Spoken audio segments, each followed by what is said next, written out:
আসসালামু আলাইকুম। আজকের ভিডিওটা তাদের জন্য যাদের বাসা বাড়িতে প্রিপেড মিটারে গ্যাস ব্যবহার করতেছেন। ভিডিওটা তাদের জন্য করা হয়েছে, তাদের সুবিধার্থে। যারা ইতিপূর্বে কার্ড রিচার্জ করেছেন বা রিচার্জ করার নিয়মটা জানেন, তারা আশেপাশে যারা ভাই ব্রাদার আছে তাদেরকে জানিয়ে দিবেন।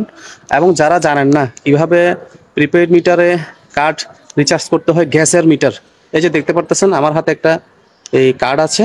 এবং আজকে কিছুক্ষণ আগে আমাদের এই বাসার গ্যাস শেষ হয়ে গিয়েছে। এখন আমি আসলে ট্রায়াল বেসিসে যখন গ্যাস প্রথমবার রিচার্জ করব কার্ড দিয়ে, তো চিন্তা করলাম আপনাদের মাঝেও এই বিষয়টা একটু শেয়ার করে যাতে আপনাদের সুবিধা হয়।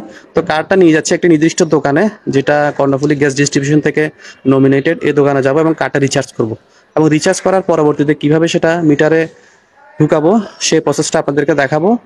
তো চলুন শুরু করি। রিক্সায় উঠলাম, পথে কাউন্সিলর অফিসে দেখলাম, তারপরে একটা ছোট ভাইয়ের সাথে দেখা হলো, যে একটা লম্বা সালাম দিল আমাকে।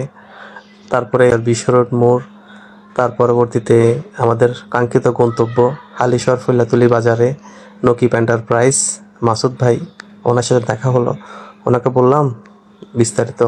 তারপরে উনি কার্ডটি রিচার্জ করে দিল এবং রিক্সা নিয়ে আবার চলে এলাম মিটারে কার্ডটি রিচার্জ করার জন্য। রিচার্জের প্রসেসটি ভিডিওতে দেখানো হচ্ছে।